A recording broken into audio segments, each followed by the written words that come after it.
Hi hello வணக்கம் நண்பர்களே, இது உங்கள் டெப்ஸ் தமிழ். இன்னைக்கு நம்ம 2017 ரிலீஸ் ஆன டனல் என்ற ஒரு கொரியன் டிடெக்டிவ் சீரியஸோட 5வது எபிசோட தான் பார்க்க போறோம். ஃபர்ஸ்ட் 4 எபிசோட்ல விதவிதமா ட்விஸ்ட் கொடுத்து நம்மள வியப்புல ஆழ்த்திட்டானுங்கல்ல, அதுல ஒரு பர்சன் கூட குறையில்லாம தாங்க இந்த எபிசோட இருக்க போது. ஏற்கனவே இந்த சீரீஸ் ஒரு கில்லரை கண்டுபிடிக்கணும்ன்ற மர்டர் மிஸ்ட்ரி தான். அந்த மர்டர் மிஸ்ட்ரிக்குள்ள தனியா வேற ஒரு மர்டர் மிஸ்ட்ரியை வச்சா எப்படிங்க இருக்கும்? அந்த மாதிரி ஒரு கதையை தான் இந்த எபிசோட்ல பார்க்க போறோம். வெளியே ஜோன்னு மழை, ரோடெல்லாம் பிளாக். ரெஸ்ட் எடுக்கிறதுக்காக கட்டப்பட்டு வச்சிருக்க ஒரு பில்டிங்ல அங்க இருந்து ஒரு ஆள் வெளியே போகவும் வெளியே இருந்து ஒரு ஆள் உள்ள வரவும் சான்ஸே கிடையாது. அங்க ஒரு கொலை நடக்குதுங்க. கொல்லப்பட்ட ஆள் போக மீதி அந்த இடத்துல இருக்கிறது 6 பேர். இந்த 6 பேர்ல யாரு கொலைகாரன்றத எதர்ச்சியா அங்க போய் மாட்டிக்கிட்ட ஹீரோவும் கிம்மும் சுத்து வட்டாரத்துல கிடைக்கிற க்ளூஸ் எல்லாம் வச்சு தான் போலீஸ் மூலைய பொறி உருண்ட மாதிரி உருட்டி யார் அந்த கில்லர், எதுக்காக இந்த கொலை நடந்துச்சுன்றத எப்படி கண்டுபிடிக்கிறாங்கன்றதாங்க எபிசோடோட கதை. இந்த கதையை தாண்டி தான் சீரீஸோட மெயின் கதைன்னு ஒன்று இருக்குல்ல, அதோட கண்டினியூட்டிவே இருக்கும். மொத்தத்துல ஓவராலா இந்த எபிசோட பத்தி சொல்லணும்னா பார்க்கலாம் பார்த்துக்கிட்டே இருக்கலாம். அப்ப மிஸ் பண்ணாம நீங்களும் பாத்துருங்க. இப்போ வாங்க 5வது எபிசோடுக்குள்ள அடி எடுத்து வைக்க. போன எபிசோட் லாஸ்ட்ல கில்லர் 7வதா ஒரு பொண்ணை ஆத்தோரமா கொண்டு போட்டான்ல. கண்டிப்பா 86ல கொலைகளை பண்ணிட்டு இருந்த கில்லர் தான் இந்த கொலையையும் பண்ணிருக்கணும். ஏன்னா செத்த 7வது விக்டிமோட கால்ல 7 புள்ளி இருந்துச்சு. அதோட கொலை பண்ண கில்லரி ஒரு சர்ச் ஃபாதர்ட்ட போயிட்ட, ரொம்ப நாளைக்கு முன்னால நான் கொலைகள் பண்ணிட்டு இருந்தேன் ஃபாதர், நடுவுல அதை நிறுத்திட்டேன், திரும்ப உணர்ச்சி பொங்கி மறுபடியும் கொலை பண்ண ஆரம்பிச்சிட்டேன்னு பாவம் மன்னிப்பெல்லாம் கூட கேட்டான். ரைட்டுங்களா? சோ 7வது விக்டிமோட பாடி எங்க இருந்துச்சோ அங்க நின்னு பாடி இருந்த இடத்தையே ரொம்ப நேரமா குறுகுறுன்னு பாத்துட்டு இருந்த கிம், மழை வேற செம்மையா பெய்யுதுங்க, இவனுக்கு தெரிஞ்ச டாக்டருக்கு போனை போட்ட, ஜி இந்த 7வது விக்டிமோட கேஸ பத்தி நான் தெரிஞ்சுக்கலாம்னு நினைச்சேன். ஆனா என் பழைய ஸ்டேஷன்ல என் கூடவே வேலை செஞ்ச பங்காளிங்க கரும ஒரு போட்டோ கூட காட்ட மாட்டேன்னு கழுத்துல துரத்திட்டானுங்க. எப்படியும் அந்த பாடி யாரும் அட்டாப்சி பண்ண போறாங்களோ அவங்க உங்களுக்கு தெரிஞ்சவங்களா தானே இருப்பாங்க. எனக்கு அந்த கேஸோட டீடைல்லாம் கொஞ்சம் கலெக்ட் பண்ணி கொடுக்க முடியுமா அப்படின்னு ஒரு ரெக்வஸ்ட் வைக்கிறான். சரிப்பா, நான் என்ன பண்ண முடியுதுன்னு பாக்குறேன்னு டாக்டரும் சொல்ல, திரும்ப நேத்து கிம்மோட அப்பா கிம்முக்கு கால் பண்ணாரு. ஆனா கிம்மு போன் எடுக்கல. இப்பவும் கால் பண்றாரு, பயபுள்ள எடுத்துட்டாங்க. தம்பி, நாளைக்கு உன் அம்மாவோட நினைவு நாள்பா, ஞாபகம் இருக்கா இல்லையா உனக்கு?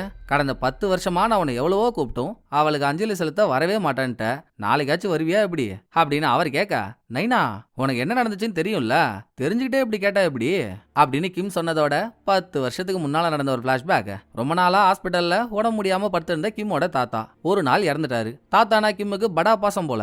அழுதுகிட்டே ஓடி போனவன், தாத்தா போயிட்டியே தாத்தா, இனிமேல் நான் யார தாத்தா தாத்தான்னு கூப்பிடுவேன் அப்படின்னு கண்ணீர் விட்டு கதறி செத்த தாத்தாவோட கைய பாக்குறான். அதுல அவர் ஒரு போட்டோவை இறுக்கமா பிடிச்சிட்டு இருக்காரு. எடுத்து பார்த்தா அதுல இருக்கிறது கிம்மோட அம்மாவும் குழந்தையா இருக்க கிம்மும். கிம்மோட அம்மா எப்பவோ செத்துட்டாங்க. ஏற்கனவே தாத்தா செத்த துக்கம் பத்தாதுன்னு கிம் போட்டோல அம்மாவை பார்த்துட்டு அம்மாவை நினைச்சு ஃபீல் பண்ணிக்கிட்டே போட்டோவை திருப்புனா தாத்தா கிம்முக்காக ஒரு அதிர்ச்சியை கொடுத்திருக்காரு. கிம்மோட அம்மா தான் தாத்தாவோட பொண்ணு. தாத்தா அவரோட பொண்ணுக்கு எழுதுற மாதிரி கைப்பட ஒரு விஷயத்தை எழுதிருக்க, சாரிமா பட்டு, நானும் சாகர வரைக்கும் போராடினேன், ஆனா உன்னை கொன்னவன் யாருன்னு என்னால கண்டுபிடிக்கவே முடியல அப்படின்னு தாத்தா எழுதிருக்கிறத பார்த்ததும் கிம்முக்கு கிருட்டுன்னு ஆகுது.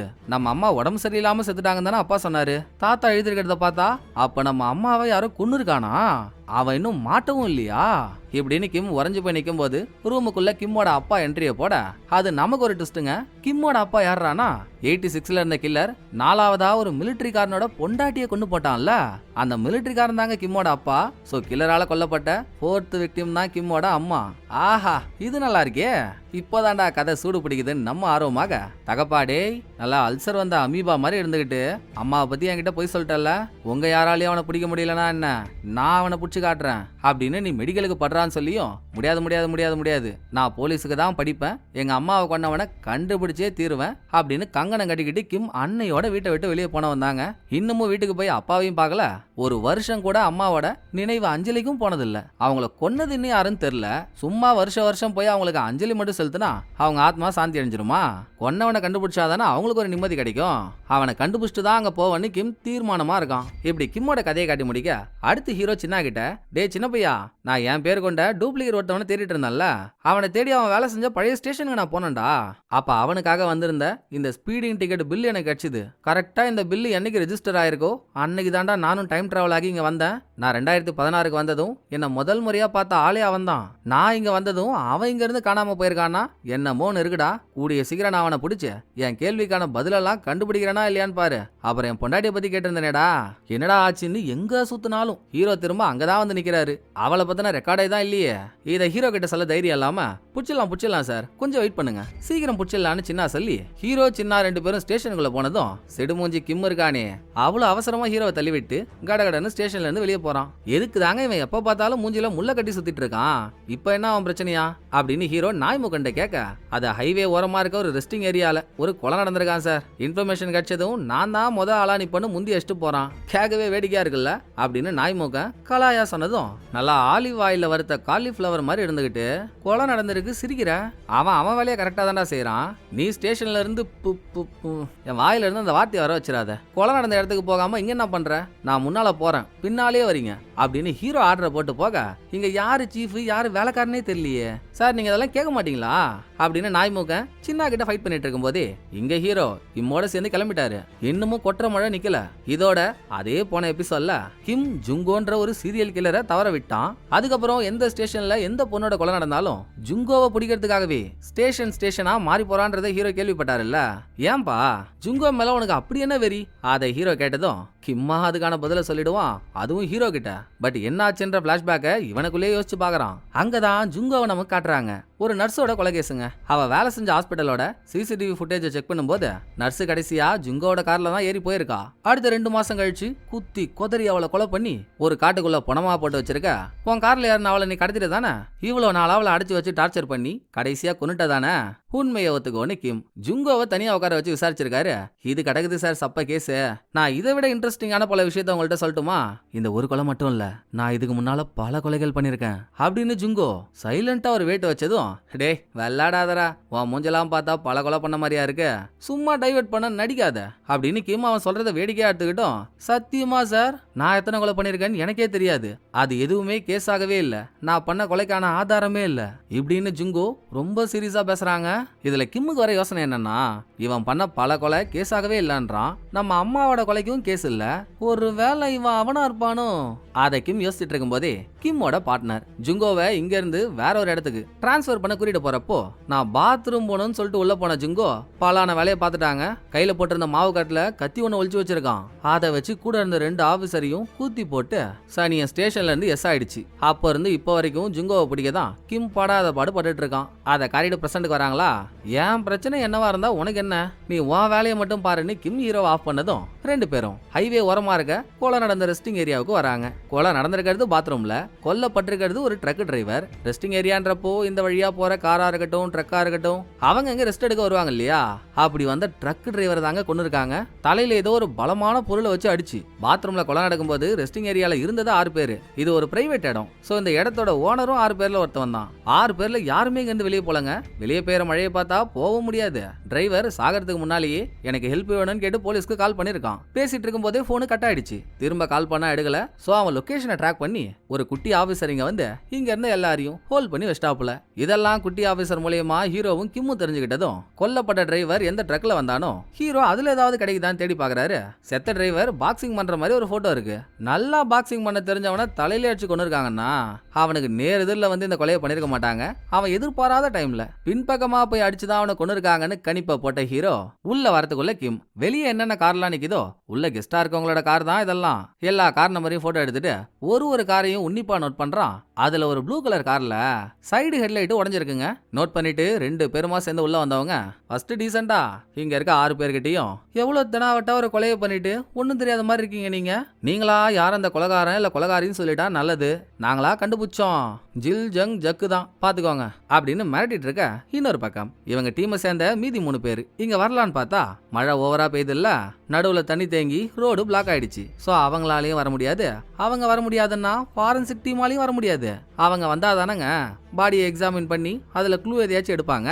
இங்க இருக்க 6 பேர்ல ஒரு ஆள் தான் கில்லர், அது கன்ஃபார்ம். எந்த க்ளூவும் இல்லாம எப்படிரா கண்டுபிடிக்கிறதுன்னு ஃபர்ஸ்ட் ஒரு கோட்டு சுட்டு போட்ட கோமாளியை கூப்பிட்டு ஹீரோ கிம்மோட விசாரணை ஆரம்பிக்குது.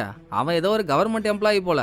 பேச ஆரம்பிச்சதுல இருந்து ஒரு தோரணையாவே தான் பேசிட்டு இருக்கான். பிளஸ் வெளியே ஒரு ப்ளூ கலர் காரோட ஹெட்லைட் உடஞ்சிருக்கிறத கிம் பார்த்தான்ல, அது இவனோட கார் தான். எப்படிரா ஹெட்லைட் உடஞ்சதுன்னு கேட்டா, உடஞ்சிருக்கா அப்படியா தெரியலையேன்னு சந்தேகப்படுற மாதிரி பதில் சொன்னதும், எல்லா கார்லயும் பிளாக் பாக்ஸ்னு ஒன்று இருக்குங்க. இன்கேஸ் காருக்கு ஏதாவது டேமேஜ் ஆயிடுச்சுன்னா கார் என்ன ஸ்பீட்ல போச்சு, எப்படி கார் ஆக்சிடென்ட் ஆச்சு அப்படின்ற எல்லா டேட்டாவும் பிளாக் பாக்ஸ்ல இருக்கும். உன் கார்லயும் இருக்கும்ல, அதை குடுறான்னு கிம் கேட்டா, என் கார்ல அப்படி எல்லாம் ஒன்றும் இல்லையேங்க, நானே இங்க வந்ததுக்கு அப்புறம் தான் கண்ணாடி உடஞ்சிருக்கிறதா பார்த்தேன். இது ஒரு பெரிய விஷயமா, சும்மா எதுக்கு என்ன கேள்வி கேட்டுட்டு இருக்கீங்க? ஆமா முதல்ல உங்க 2 பேரோட பேர் என்ன இப்படின்னு சிரிப்பாயிரம். டேய் கோபாலபுரம் கோழி ரெக்க, என் பேரு ஹீரோ, அவன் பேரு கிம்முடா. என்னடா பண்ண முடியும் உன்னால? பேரை கேட்ட அப்படியே நீ பேத்துருவியா? ரக்கையே இருக்காது, பிச்சுடுவேன் அப்படின்னு இவனை மிரட்டி அனுப்பிட்டு ரெண்டாவது ஆள உள்ள கூப்பிட அவர் ஒரு டீச்சர். இவங்க டீச்சர் குரூப் எல்லாம் சேர்ந்து ஃபுட்பால் விளையாடுறதுக்கு ஒரு இடத்துல கூடியிருக்காங்க. அங்க போயிட்டு திரும்ப வரும்போது தான் இவர் இங்க மாட்டிக்கிட்டாரு. இதோட டீச்சர் போட்டிருக்காருல்ல கண்ணாடி, அந்த கண்ணாடி லைட்டா சில்லு விட்டுருக்கு. எப்படிங்க அது உடஞ்சதுன்னு கேட்டதும் நான் தான் சொன்னேனே சார், ஃபுட்பால் விளையாட போனேன்னு. என் வயசுக்கு என்னால தடுமாற்றமே இல்லாம ஓட முடியுமா? ஓடும்போது கால் ஸ்லிப் ஆகி கீழே விழுந்துட்டேன், அதுல கண்ணாடி உடஞ்சதுன்னு சொல்ல, சரிதான் நீங்களே ஒத்துக்கிறீங்க நீங்க வயசானவருன்னு, வெளியே எவ்வளவு குளிர் அடிக்குது, நியாயப்படி நீங்க டைட்டான ட்ரெஸ் தானே போடணும், ஏன் இவ்வளவு லூசா போட்டிருக்கீங்க அப்படின்னு கிம்முக்கு ஒரு டவுட். இப்படி போட்டாதான் சார் வண்டி ஓட்டும் போது காத்தோட்டமா இருக்கு அதான்னு டீச்சர் சொன்னதோட மூணாவது ஆள் உள்ள வர, இவன் ஒரு பேஸ்பால் பிளேயர். நான் ஆல்ரெடி ஒரு பிளேயரா இருந்துகிட்டு எதுக்குங்க இன்னொருத்தவனை கொன்னு கேஸ் வாங்கி என் வாழ்க்கையை நாசமாகணும், எனக்கெல்லாம் தெரியாது, இங்க இருக்க மத்தவங்களை வேணும்னா கேளுங்க அப்படின்னு இவனை கேட்டா இவனை பத்தி மட்டும் தானே இவன் பேசணும், அவங்களை கேளுங்க இவங்களை கேளுங்கன்னு டைவர்ட் பண்ணி விடுறான் அப்படின்னு ஹீரோவை மேல ஒரு புள்ளி வைக்க கூடவே இருந்த கிம் வெளியே நிக்கிற கார் எல்லாத்தையும் போட்டோ எடுத்தான் தானே. இங்க இருக்கவங்கள்ட்டயே அவங்கள பத்தி கேட்டுட்டு இருந்தா அவங்க உண்மையை தான் சொல்றாங்களான்றது சந்தேகம் தான். சோ இப்படியாச்சும் இந்த கார் நம்பர் எல்லாம் ஸ்டேஷன் அனுப்பிட்டா அவங்க இவங்களோட பர்சனல் டீடைல் எடுத்துருவாங்கன்னு. மழை அதிகமா வரதுனால டவர் கிடைக்கல, கனெக்ஷனே கட்டு அப்படி இப்படின்னு கொஞ்சம் நஞ்சம் டவர் கிடைக்கிற இடத்துக்கு போய் எல்லா காரோட நம்பர் பிளேட்டையும் கிம் சின்னாவுக்கு அனுப்பி விட்டுறான். அவங்க நோண்ட ஆரம்பிக்கிறாங்க. அடுத்து இங்க நாலாவது ஆள, அவனும் ஒரு ட்ரக் டிரைவர் தான். சோ இவன் பேரை நம்ம டிரைவர்னும் கொல்லப்பட்ட டிரைவரோட பேரை நம்ம விக்டிம்னு வச்சுப்போம். அவனை கூப்பிட்டு விசாரிக்கிறாங்க. எனங்களா எதுவும் தெரியாது சார், எவ்வளவு நேரம் இப்படியே எங்களை அடிச்சு வச்சு கேள்வியா கேட்டுட்டு இருப்பீங்க, எப்ப எங்களை விடுவீங்க அப்படின்னு போறதுலயே இருக்கான். உனக்கு என்னப்பா அப்படி அவசரம், வெயிட் பண்ணு, கொலகாரனை புஷ்டு அனுப்புவோம் அப்படின்னு அவனை அனுப்பிட்டு அதுக்கப்புறம் அஞ்சாவது ஆள, அவ ஒரு ஆக்ட்ரஸ். இதுக்கு முன்னால பேஸ்பால் பிளேயர்னு ஒருத்தன் வந்தான்ல, அவன் தான் கொட்டுற மழையில கார் இல்லாம பரித வச்சு நின்னுட்டு இருந்த இவளை லிப்ட் கொடுத்து இங்க கூட்டிக்கிட்டே வந்திருக்கான். இவளை கூப்பிட்டு என்கொயரி பண்ணா, சார் மேடையில நடிக்க தெரிஞ்ச எனக்கு ரியலா நடிக்க தெரியாது சார் அப்படின்னா நான் சொல்ற எல்லாம் உண்மையா தானே இருக்கும், நான் இந்த கொலையும் பண்ணல சார் அப்படின்னு சிம்பிளா முடிக்க ஆறாவதா இந்த இடத்தோட ஓனர். யார் யார் எந்தெந்த ஆர்டர்ல இங்க வந்தாங்கன்றதையே ஓனர் தான் சொல்றான். ஃபர்ஸ்ட் அந்த கவர்மெண்ட் எம்ப்ளாயி ஹாலுக்குள்ள வந்துட்டான். ரெண்டாவது கொல்லப்பட்ட விக்டிம் ட்ரக்கை வெட்டி இறங்கினதும் ஸ்ட்ரைட்டா பாத்ரூம் பக்கம் போயிருக்கான். மூணாவது டீச்சர், நாலாவது டிரைவர், அஞ்சாவது ஆறாவது பேஸ்பால் பிளேயரும் ஆக்ட்ரஸும். இவங்களா நேரா ஹாலுக்கே வந்துட்டாங்க. எல்லார் வரதையும் ஓனர் பார்த்துருக்காரு. நான் முழு நேரமும் இங்கே தான் சார் இருப்பேன், அதனால யார் வந்தாலும் போனாலும் எனக்கு தெரியும் அப்படின்னு ஓனர் சொன்னதோட இன்னமும் எந்த வெப்பனாலும் அவனை கொண்டாங்களோ அது கிடைக்கல. சோ யாரோட கார்லயாச்சும் அது இருக்கான்னு தேடுவோன்னு எல்லாரோட காரை பிரிச்சு பேன் பார்த்தோம், மர்டர் வெப்பன் கிடைக்கல. ஃபாரன்சிக் டீம் வர வரைக்கும் வெயிட்டும் பண்ணிட்டு இருக்க முடியாது. சரி நம்மளே பாடியை எக்ஸாமின் பண்ணுவோம், ஏதாச்சும் கிடைக்குதான்னு பார்ப்போன்னு ஹீரோ விக்டிமோட தலையில எந்த இடத்துல அடிச்சாங்களோ அதை நோண்டி பார்த்தா சின்னதா ஒரு சிமெண்ட் கிடைக்குதுங்க. சோ சிமெண்டால செய்யப்பட்ட ஒரு ஆயுதத்தை வச்சுதான் விக்டிமா அடிச்சிருக்காங்க. அதே நேரம் இங்க இருந்து ரத்தம் சொட்டு சொட்டா வேற எங்கேயோ போயிட்டு இருக்கிறத பார்த்துக்கும் இந்த பாத்ரூம்ல இருந்து பக்கத்துல இருக்க ஒரு பாத்ரூம் வரான். அங்க ஃப்ளஷ் பண்றதுக்கு ஒரு டேங்க் இருக்கும்ல, அதை திறந்தா உள்ள ஒரு சிமெண்ட் கல் இருக்குங்க. இதை வச்சுதான் விக்டிமா அடிச்சிருக்காங்க. இந்த ஏரியால எது எங்க இருக்கும்னு நல்லா தெரிஞ்ச ஆள் யாரு, ஓனர் ஒருத்தவன் தானே. அவனை கூப்பிட்டு பாத்ரூமுக்குள்ள எப்படா கல்லு போச்சுன்னு கேட்டா, ஐயோ சார் மதர் ப்ராமிஸ் எனக்கு ஒண்ணும் தெரியாது, நான் இது வரைக்கும் விக்டிமா பார்த்தது கூட இல்ல, நான் ஏன் சார் அவனை கொல்ல போறேன் அப்படின்னு கதறான். அவன் மேல ஹீரோவுக்கு டவுட்டோ டவுட். பேசிட்டு இருக்கும்போது எதையோ ஒரு இடத்த குறுகுறுன்னு பாத்துட்டு இருக்கானேன்னு ஹீரோ அங்க போய் எட்டி பார்த்தா ஒரு போர்டு இருக்கு, பெரிய பெரிய ட்ரக்கெல்லாம் இங்க வரும், அதனால பார்த்து உங்க காரெல்லாம் பார்க் பண்ணுங்கன்னு. விக்டிமோட ட்ரக் தான் இருக்கிறதுலே பெரிய ட்ரக்கு அப்படின்னா அடிக்கடி அவன் இங்க வருவான். அவன் ட்ரக்குக்கு வழிவிட சொல்லிதான் இப்படி ஒரு பேனரையே ஓனர் ரெடி பண்ணி வச்சிருக்கான். இப்போ சொல்லு எது உண்மை அப்படின்னு ஹீரோ போட்ட போல படுத்தே விட்டானையா. சரி சார் நான் உண்மையை சொல்லிடுறேன், விக்டிம் அடிக்கடி இங்க வர ஆள் தான். நான் எதுக்கு சார் இந்த ரெஸ்டிங் ஏரியா வச்சு நடத்துறேன், வரவங்க ஏதாச்சும் சாப்பிடுவாங்க, அதுல கொஞ்சம் காசு பார்க்கலாம் தானே. ஆனா விக்டிம் இருக்கான் பாருங்க, பஞ்சத்துல அடிப்பட்ட கஞ்சன் வந்தா ஒரு தண்ணி பாக்கெட் கூட வாங்கி குடிக்க மாட்டான் சார். வருவான், பாத்ரூம் யூஸ் பண்ணுவான், கிளம்பிடுவான். கடுப்புல நான் அவன்கிட்ட சண்டை போட்டேன், ஆனா கொலலாம் பண்ணல சார்.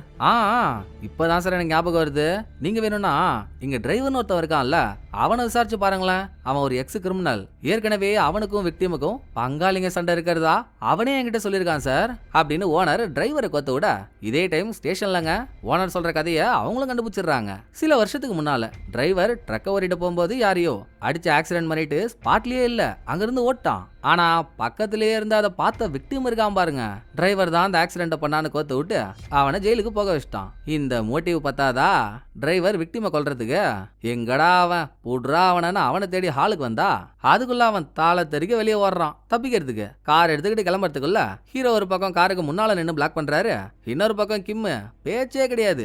கன் எடுத்து டயரை ஃபயர் ஆக்குனதும் மாங்கா மாட்டிக்கிட்டானா. கிடைச்ச ஆதாரத்தை வச்சு இவன் தான் கொலகாரன்னு டிசைட் பண்ணிட்டாங்க. பட் திடீர்னு இவனா கொலைய பண்ணலான்றான். அப்புறம் ஏன்டா தப்பிச்சு ஒன்னு கேட்டா, எப்படியும் நான் ஒரு எக்ஸ் கிரிமினல், எனக்கு அவனுக்கும் பழைய பகை இருக்குன்னு தெரிஞ்சா எதுவுமே பண்ணாத என்ன இதுல மாட்டி விட்டுருவீங்கன்னு தெரியும். அது நடக்க கூடாதுன்னு தான் ஒன்ன நான் கொலை பண்ணலன்னு கத்திட்டு இருக்கப்போ போலீஸே வர முடியாது இந்த இடத்துக்குள்ள யாரும் என்ட்ரியை போடுறாங்க. திரும்பி பார்த்தா ப்ரொஃபசர் ரோடு பிளாக்கு. இவ எப்படி வந்தான்ற ஐடியாவே இல்ல. வந்ததோட சுட சுட ஒரு ட்விஸ்டையும் கொடுக்குறா. ஏன் இங்க இவ்வளவு கஷ்டப்பட்டு இருக்கீங்க? உண்மையை சொல்லதான் உங்களை கான்டாக்ட் பண்ண ட்ரை பண்ண முடியல, கனெக்ஷன் தான் கட் ஆயிடுச்சு. அதான் உண்மையை சொல்லிட்டு போலாம் நேராவே வந்தேன். விக்டிமை கொலை பண்ண கொலையாளி இங்க இருக்கவங்கள யாரும் இல்ல, அது இன்னொரு ஆளு. ரோடு பிளாக் ஆகிறதுக்கு முன்னாலேயே இங்க இருந்து ஒரு பேசஞ்சர் பஸ் கிளம்புச்சு. கொலையாளி அதுல தப்பிச்சிட்டான். பஸ்ல இருக்கவங்க எல்லாம் அவனை பார்க்க சந்தேகமா இருக்குன்னு சொல்லி போலீஸ் கொலையாளியை தூக்கியே ரொம்ப நேரம் ஆச்சுங்க. அந்த உண்மையை சொல்லலனா இப்படிதான் அடிச்சு மல்லு கட்டிக்கிட்டு திரும்ப ஏதாவது அசம்பாவிதம் நடந்தணும்னு சொல்லி தான் நானே டைரக்டா சொல்லலான்னு வந்தேன். இனிமேல் எந்த பிரச்சனையும் இல்ல, நீங்க ஃப்ரீயா இருங்க அப்படின்னு வந்த விஷயத்த சொல்லி முடிச்சிடறா. அது சரி, ரோடு பிளாக் நீயே சொல்ற, யாராலையும் இங்க வர முடியல, நீ எப்படி இங்க வந்தன்னு ஹீரோ கேட்டதும், என்ன சார் ரோடு பிளாக்னா வெறும் தண்ணி தானே, காரால தானே வர முடியாது, அதான் காரை அடிச்சுட்டு போனாலும் பரவாயில்லன்னு காரை தண்ணிக்குள்ளேயே விட்டு நான் முங்கியே வந்துட்டேன்னு கேஷுவலா சொல்றா. ஐயா, இது பைங்கிலி ரூபத்துல இருக்க ஒரு பைத்தியமா இருக்கும் போலியே. டேஞ்சர்ரா எப்பான்னு ஹீரோ ஜெர்க்கானதும், கிம் நான் அவங்ககிட்ட தனியா பேசணும் வான்னு ப்ரொஃபஸர் ஒரு ஓரமா கூறிட்டு போறான்.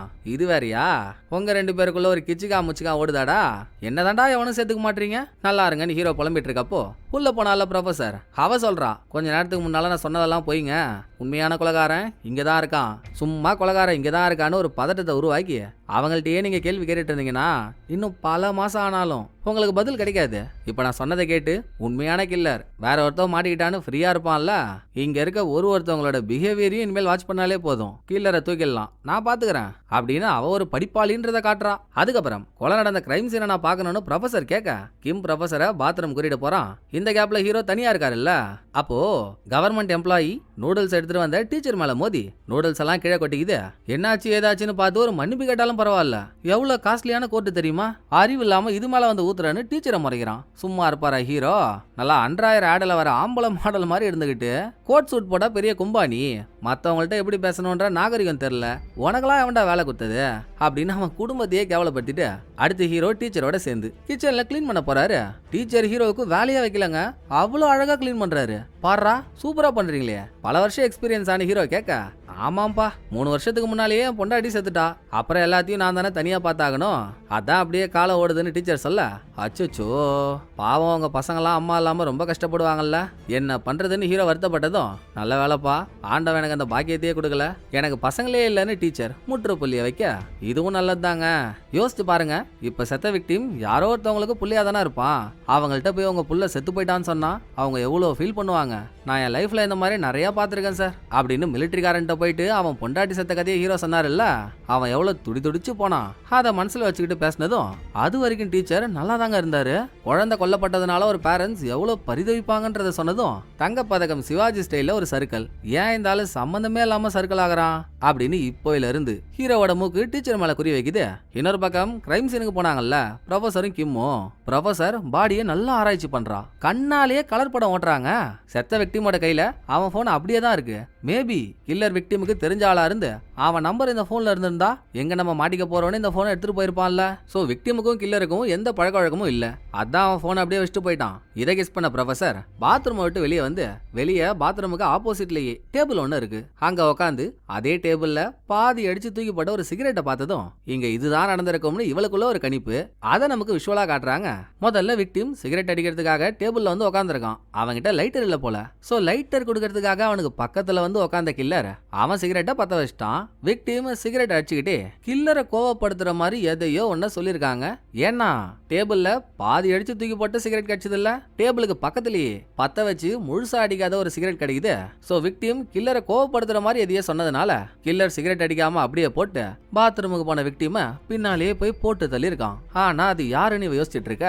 அந்த பக்கம் போலீஸ் ஸ்டேஷன்ல விக்டிம் கடைசியா யாரு கால் பண்ணானோ கால் ஹிஸ்டரியில அவன் நம்பர் எடுத்து நாய் மூக்க இன்னொரு டீம்மேட் 2 பேரையும் அங்க போய் விசாரிக்க சொல்றாரு. அதே நேரம் இங்க ரெஸ்டிங் ஏரியாலங்க ப்ரொஃபஸரை உள்ள போக சொன்ன கிம் எதிர்ச்சியா ஒரு காரையும் திறந்து செக் பண்ணா ஒரு காருக்குள்ள பை ஒண்ணு இருக்கு. பைனா அதுக்குள்ள எதையாவது வச்சிருக்கணும்ல, இந்த பையில எதுவுமே இல்ல.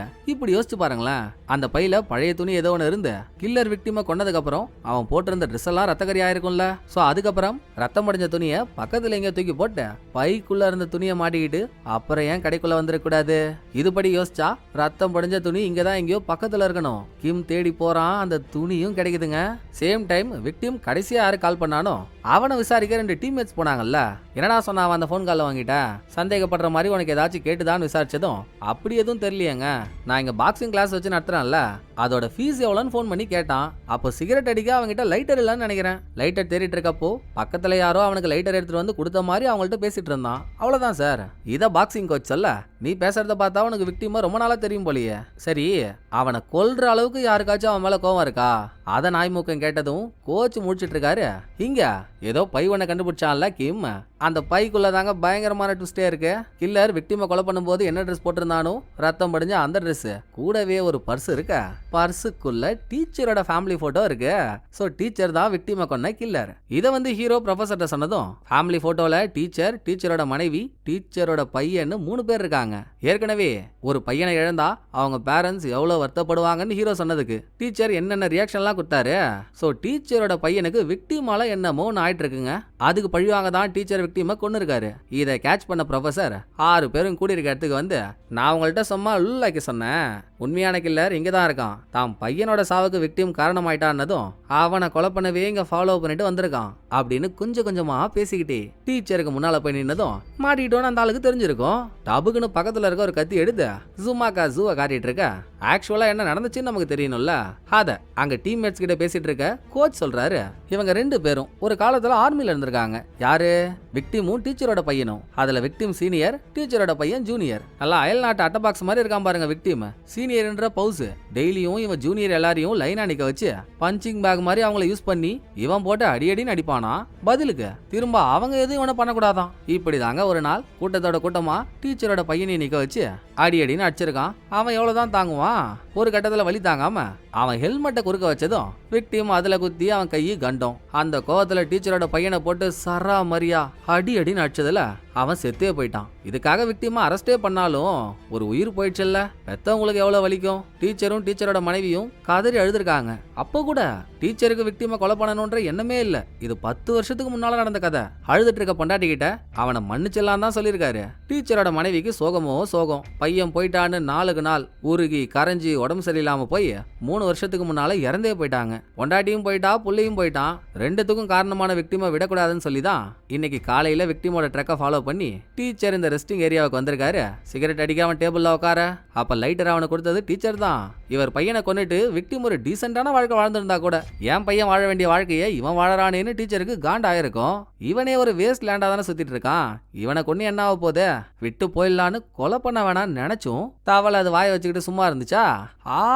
இந்த கை எப்ப பார்த்தாலும் வலிக்குது சார். சில வருஷத்துக்கு முன்னால ஒரு பரதேசி நான் குத்தும் போது ஹெல்மெட்டை முன்னால வச்சுட்டான். அவனால என் கை போச்சு. ஆனா பதிலுக்கு நான் என்ன பண்ண தெரியுங்களா, கொன்னுட்டேன் அப்படின்னு அணைஞ்ச நெருப்ப உஃபு உஃபுன்னு ஊதி எரிய வச்சதும் பையனையும் கொன்னுட்டு அதை இவ்வளவு ஈஸியா சொல்றியா நீ, செத்தடா இன்னைக்கு நீன்னு. அதுக்கப்புறம் தான் பக்கத்துல இருக்க சிமெண்ட் கல்ல ஒன்னு எடுத்துக்கிட்டு குடுகுடுன்னு பாத்ரூமுக்குள்ள அவனுக்கு பின்னாலேயே ஒன்ன டீச்சர் மண்டைய பொழந்து மாவளுக்கு வச்சிருக்காரு. சோ அவர் தான் கொலைகாரன் தெரிஞ்சதும் இப்ப சந்தோஷமாங்க உங்களுக்கு.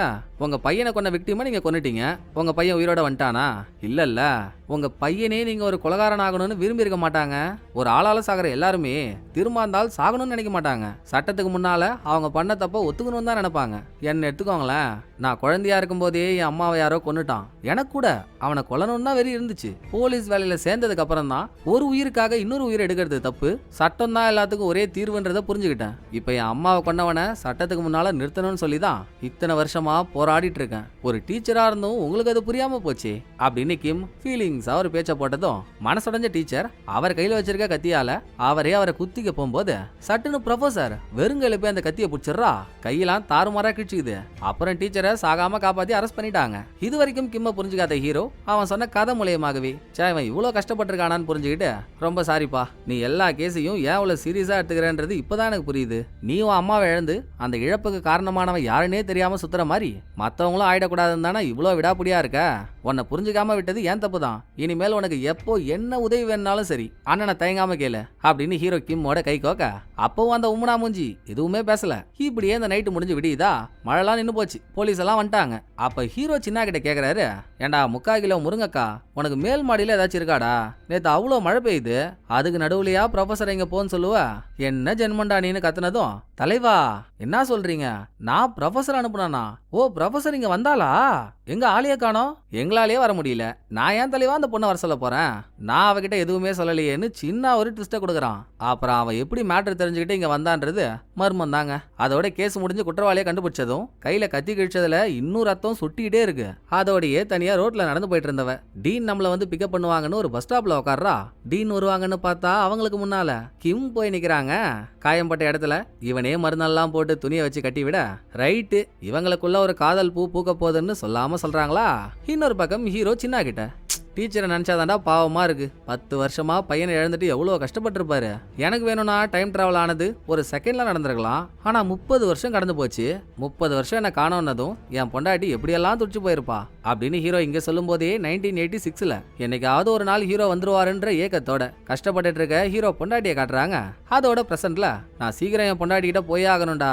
இப்ப அவ எங்க இருக்கான்னு தெரிஞ்சுதா இல்லையா? சீக்கிரம் புடிச்சிடலான்னு சொன்னேன். இன்னுமா பிடிக்கிறேன்னு ஹீரோ கேட்டதும் இதுக்கு மேல சின்னவால உண்மையை மறைக்க முடியலங்க. பாஸ் நான் சொல்றேன்னு கோச்சிக்காதீங்க பாஸ். உங்க பொண்டாட்டியை என்னால கண்டுபிடிக்க முடியும்னு தோணல. அவங்க ஐடி நம்பர் அழிஞ்சு போச்சு. அவங்க எங்கேயோ மிஸ் ஆயிட்டாங்கன்னு நினைக்கிறேன். பிடிக்கிறது கஷ்டம் தான் போட்டு வச்சதும் ஏய் என்னடா அப்ப ஏதோ புடிச்சிடலாம் பிடிங்கலான்னு இப்ப முடியாதுன்ற நீ காரணம் எடுத்தேன்.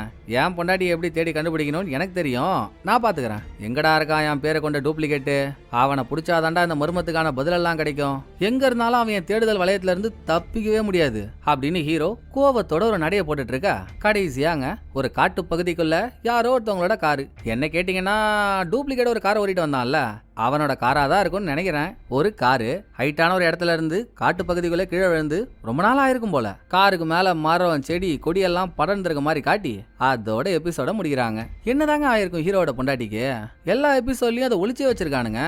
எத்தனாவது எபிசோட்ல அதுக்கான ட்விஸ்டர் ரிவீல் பண்ண போறாங்களோ பாப்போம் பாப்போம் பாப்போம். சோ இப்போ இந்த எபிசோடு உங்களுக்கு பிடிச்சிருக்கோன்னு நம்புறேன். அடுத்த ஒரு நல்ல எபிசோட்ல வந்து நான் உங்களை மீட் பண்றேன். இந்த வீடியோ உங்களுக்கு பிடிச்சிருந்தா லைக் பண்ணிடுங்க. எப்படி பண்ணிருக்கான்றத மறக்காம கமெண்ட்ல சொல்லிடுங்க. தேங்க்யூ. டடா பாய்.